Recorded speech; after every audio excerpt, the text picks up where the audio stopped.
là-haut près de moi. J'attends impatient ton retour. Bonjour à tous. C'est le printemps, vous avez vu la différence, on a des fleurs partout, c'est magnifique. Formidable. Je voudrais faire une lecture dans Hébreux 4, 10 pour commencer. La Bible nous dit, au verset 8 déjà, « Si Josué leur avait donné le repos, il n'aurait pas après parlé d'un autre jour. Il reste donc un repos sabbatique pour le peuple de Dieu. Car celui qui est entré dans son repos se repose aussi de ses œuvres comme Dieu des siennes. Empressons-nous donc d'entrer dans ce repos-là pour que personne ne tombe de la même manière en refusant d'obéir. » Donc vous voyez, il y a le repos du temps de Josué, le Shabbat, et puis il y a un autre jour, c'est quand? C'est aujourd'hui, parce que nous sommes entrés dans le repos du Seigneur. Il faut bien comprendre ces choses, c'est important de comprendre ces choses. Et Jésus dit dans Jean chapitre 15, verset 5, « Sans moi, vous ne pouvez rien faire. » C'est-à-dire que si vous faites le Shabbat, ça ne plaît pas à Dieu, parce que c'est vous, c'est votre chair qui le fait, alors que ça veut dire que vous n'avez pas compris les Écritures. Et si vous n'avez pas compris les Écritures, ben vous êtes déchus de la grâce. Voilà, c'est tout. Je vais vous lire un autre texte dans Galates 5, verset 1. « C'est pour la liberté que Christ nous a libérés. Tenez donc ferme et ne vous mettez pas sous le joug de l'esclavage, c'est-à-dire de la loi. » Moi, Paul, je vous dis que si vous vous faites circoncire, le Christ ne vous servira à rien. Là, il parle de la circoncision. C'est la même chose que le Shabbat, toutes ces choses de la loi. Si vous faites ça, ça ne vous sert à rien. À rien du tout. Je l'atteste encore une fois à tout homme qui se fait circoncire, il est tenu de mettre en pratique la loi tout entière. Tout ce qui est écrit. Ça va être difficile parce que pour faire tout ce qui est dans la loi, il faut qu'il y ait un temple, il faut qu'il y ait la possibilité de faire des sacrifices, et il n'y a plus de temple, il n'y a plus de sacrifice, parce qu'il y a eu un sacrifice, c'est celui que Jésus a fait parfaitement à la croix, et voilà, donc... et puis vous ne pouvez pas faire, c'est impossible, la Bible dit que ce n'est pas possible d'obéir à toute la loi. Vous êtes séparés de Christ, vous qui cherchez la justification dans la loi, vous êtes déchus de la grâce. Vous êtes déchus de la grâce. Il va fort, mais il a raison, il faut que ces choses soient dites. Vous essayez de vivre selon la loi, vous êtes déchus de la grâce. Voilà. Quant à nous, c'est par l'Esprit que nous attendons de la foi la justice espérée. Car en Jésus-Christ, ce qui a de la valeur, ce n'est ni la circoncision ni l'incirconcision, mais la foi qui opère par l'amour. Vous couriez bien. Qui vous a arrêté en vous empêchant d'obéir à la vérité, c'est-à-dire à Jésus? Cette persuasion-là ne vient pas de celui qui vous appelle. La persuasion que vous avez au sujet de l'obéissance à la loi, elle ne vient pas de Jésus qui vous appelle. Elle vient de qui? De René Trochu. Ça vient du diable. Un peu de levain fait lever toute la pâte. Et moi, j'ai confiance en vous, dans le Seigneur. Je sais que vous ne pensez pas autrement, mais celui qui vous trouble, quel qu'il soit, en subira la peine.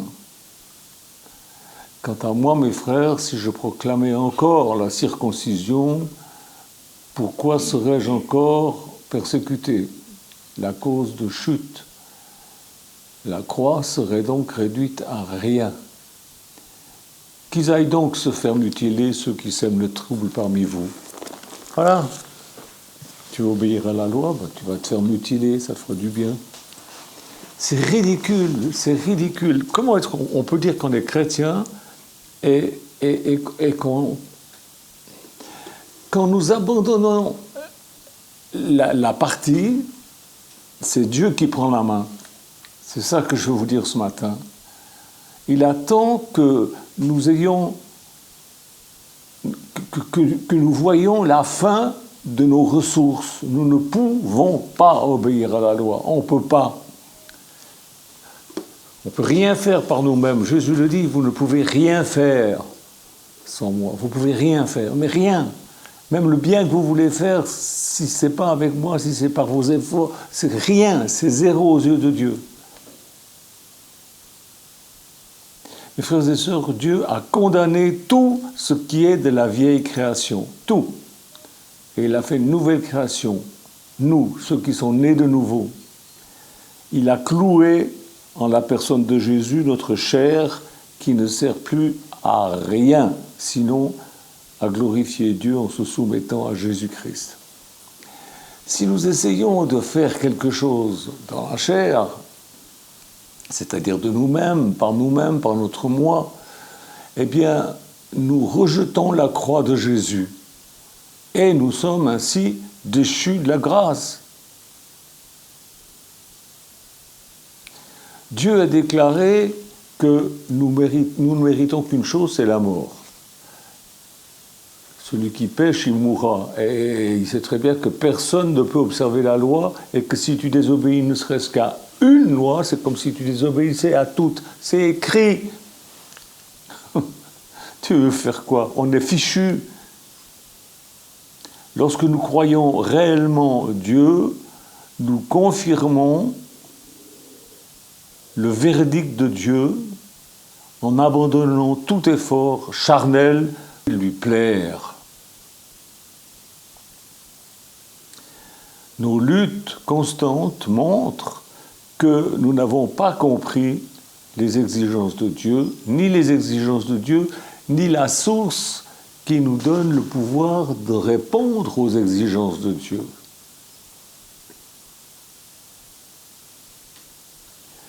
En voyant la loi, nous pensons devoir satisfaire à ces exigences.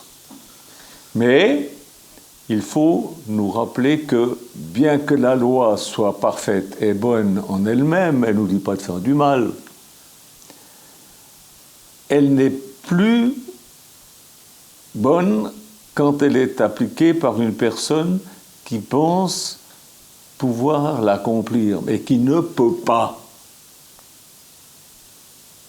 Elle devient quelque chose qui nous condamne. Dans Romains 7, Paul dit « Misérable que je suis ». Il dit ça en tant que pharisien. Quand il était pharisien, il parle de 3 phases de sa vie. De quand il était sans la loi jusqu'à sa bar mitzvah, jusqu'à 13 ans. Et puis ensuite, il parle de la phase du temps où il était pharisien. Et là, il dit « Misérable que je suis ». Ce misérable, c'était Paul qui s'efforçait par lui-même de satisfaire aux exigences de la loi. En tant que pharisien, il était zélé. Tellement zélé qu'il allait massacrer les chrétiens. Ah, ça, c'est bien, c'est génial, ça, c'est merveilleux. Hein. Vous en connaissez des religions qui font ça? Oui, il y en a eu et il y en a encore. C'était la loi. Et la loi, c'était la cause de son tourment. Il dit « Je ne fais pas le bien que je veux, et je fais le mal que je ne veux pas. » Romains 7, 19. Vous voyez, je, ma chère, moi. Il y avait une erreur fondamentale de conception dans la pensée de Paul, comme dans la pensée de tous les légalistes qui croient être agréables à Dieu en faisant le Shabbat le samedi ou en se privant de certaines nourritures.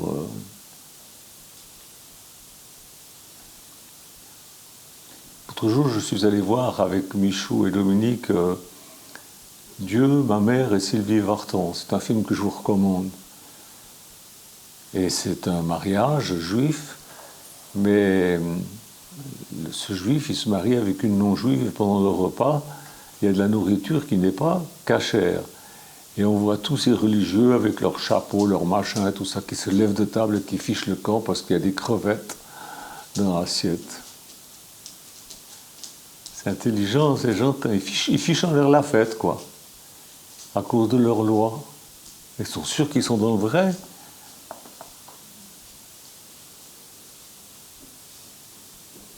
Ils sont sûrs qu'ils sont dans le vrai. Ils imaginent que Dieu leur demande à eux d'observer la loi et ils essayent de la mettre en pratique. Mais Dieu ne leur demande rien de semblable, ni à eux, ni à Paul, ni à moi, ni à vous. Dans Romains 6,6, Paul parle du corps du péché. Et dans Romains 7,4, il nous parle du corps de mort, de la mort. Qu'est-ce que c'est? Dans le chapitre 6, c'est tout le problème du péché qui est devant nous. Si vous relisez Romains chapitre 6. Ça fait déjà quelques temps que je vous prêche sur Romains 6 et Romains 7. Allez écouter mes vieilles prédications là-dessus, ces dernières semaines. Et dans le chapitre 7, c'est le problème de la mort qui est face à nous. Quelle différence y a-t-il entre le corps du péché et le corps de mort? Ben voici la réponse. Par rapport au péché, c'est-à-dire de tout ce qui déplaît à Dieu, le péché, j'ai un corps de péché. C'est-à-dire un corps qui est engagé activement dans le péché.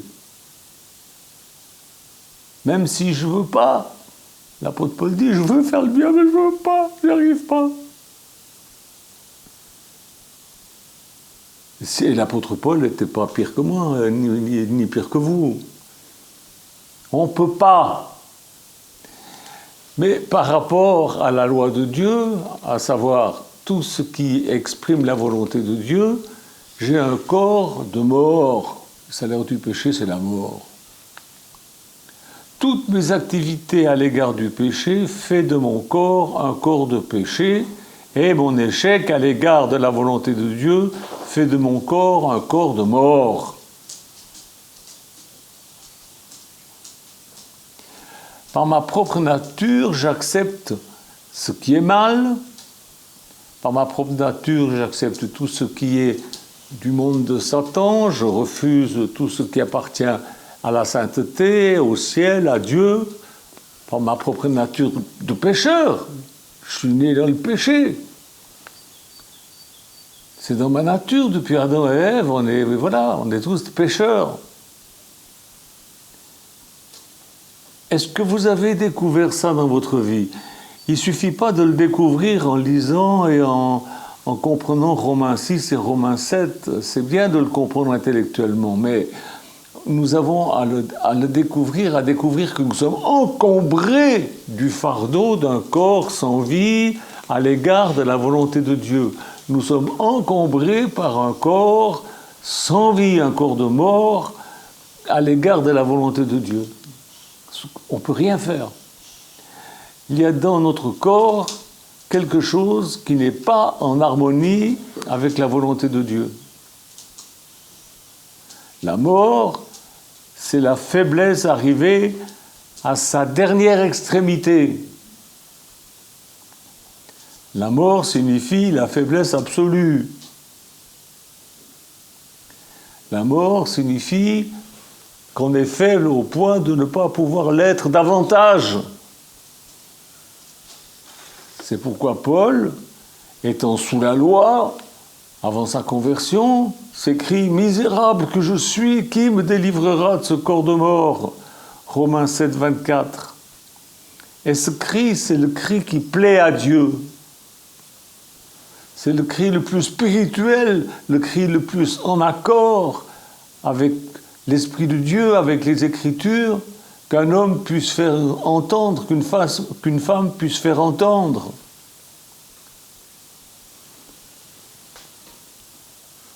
Et il pousse ce cri seulement au moment où il sait qu'il ne peut rien faire, et il en a pris conscience. Je ne peux pas. Je voudrais bien, mais je ne peux point, comme disait l'autre.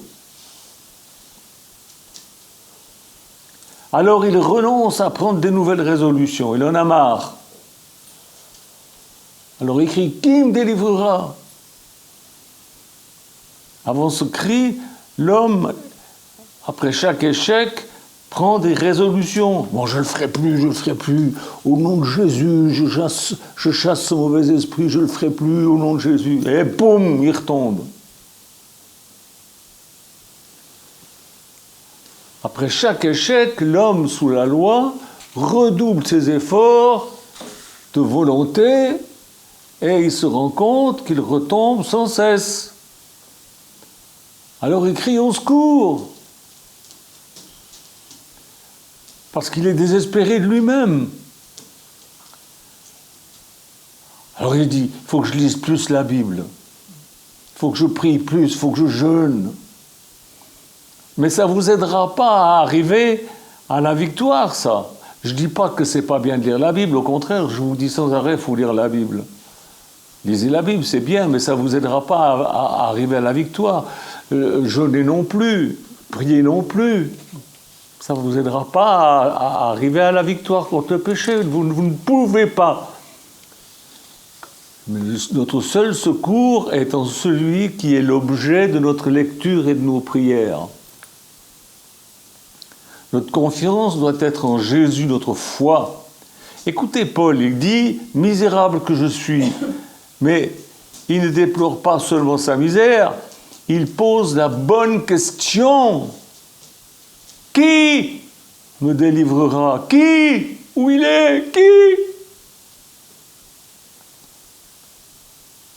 Et c'est là que Jésus se présente à lui quelque temps après. Et il dit, je suis celui que tu persécutes. Jusque-là, sous la loi, étant pharisien, il avait attendu une délivrance venant d'une chose, c'est-à-dire de la loi écrite. Désormais, il met son espérance dans une personne. Jusqu'ici, il avait cherché en lui-même la solution à son problème, dans ses propres forces, pour pouvoir faire le bien. Il a vu qu'il n'y arrivait pas. Maintenant, il détourne ses yeux de lui-même pour les tourner vers un sauveur. Qui me délivrera? Le sauveur, Jésus. Il ne compte plus sur ses efforts personnels. Toute son espérance est désormais dans un autre. C'est plus en lui-même, c'est dans un autre. La délivrance nous vient de Jésus en croix, de Jésus ressuscité, de Jésus vivant. Quelqu'un a écrit l'autre jour sur Facebook, oui, mais il n'y avait personne qui est jamais revenu de la mort pour nous dire ce qui se passe après. Mais il faut être bête pour dire des choses pareilles. Jésus est revenu. Et il le prouve encore aujourd'hui en faisant des guérisons, des miracles, des transformations de vie. Seulement, évidemment, si vous fréquentez que les boîtes de nuit, vous ne risquez pas de voir Jésus agir. Si vous fréquentez des églises qui sont mortes, vous ne risquez pas de voir Jésus agir.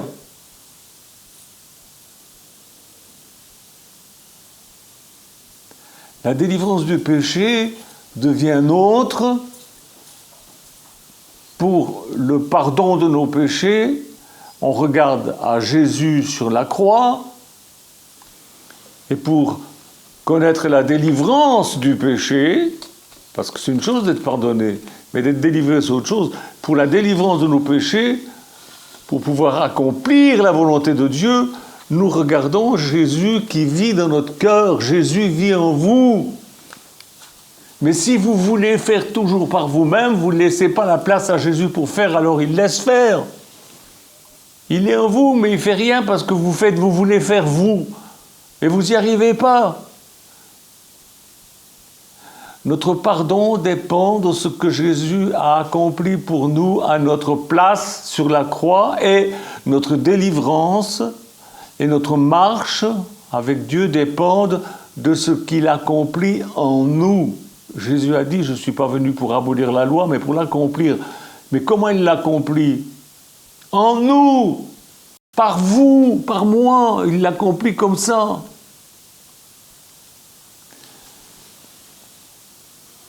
Et toutes ces choses,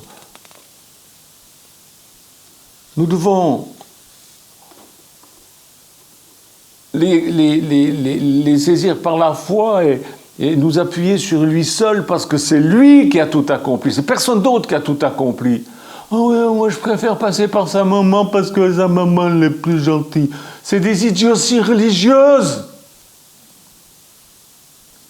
C'est pas Jésus, c'est pas Marie qui est morte à la croix pour vos péchés, c'est Jésus. C'est lui seul qui a tout accompli et qui continue à tout accomplir. C'est pas Marie qui vit dans votre cœur, elle est morte. Quand vous priez Marie, vous priez une morte, et ça c'est une abomination d'après la Bible. Oh, t'es un protestant de base, t'es un protestant primaire. Bon d'accord, j'accepte, je suis un protestant primaire. Ok d'accord, bah restez comme vous êtes, c'est bien. Vous êtes super content dans votre religion, c'est bien, vous êtes content, eh ben restez-y. Ne venez pas vous plaindre après. J'espère que vous avez compris ce que je vous dis. Est-ce que vous avez cette révélation que sans Jésus, vous ne pouvez rien faire et Jésus vit en vous.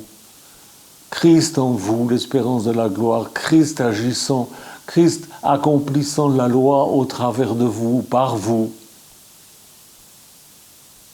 Bon, j'arrête.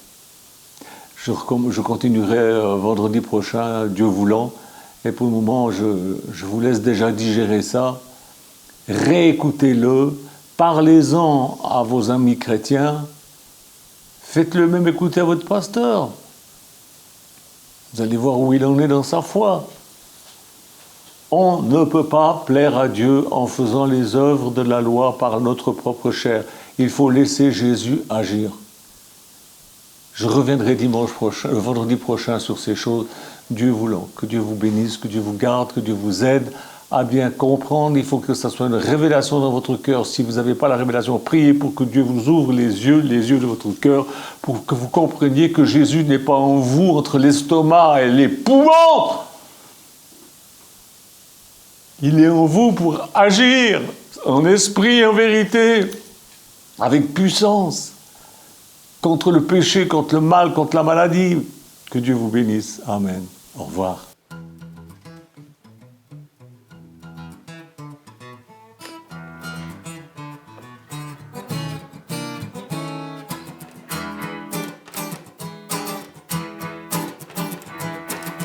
Là-haut, tout là-haut, emmène-moi. J'attends impatient ton retour. Là-bas, tout là-bas, c'est chez moi. C'est là qu'on trouvera l'amour.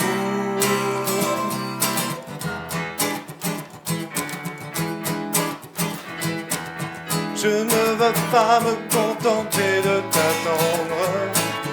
Enseigne-moi tes lois. Ta parole est pour moi si tendre. Pourtant tu exiges de moi.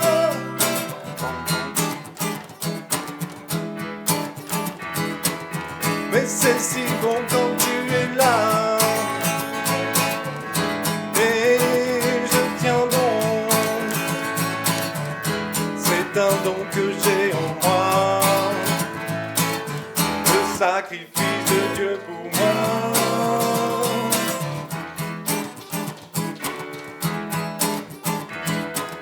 Ce que tu as mis dans mon cœur, rien ni personne pourra le changer. Maintenant c'est Jésus comme sauveur. Voilà ma destinée.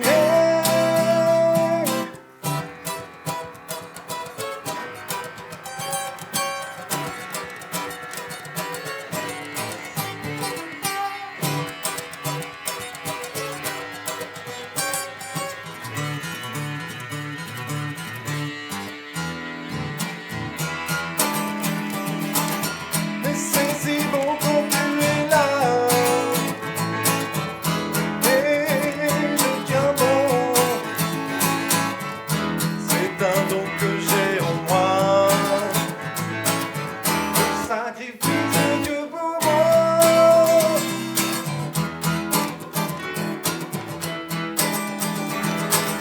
Mais c'est si bon quand tu es là. Et je tiens bon. C'est un don que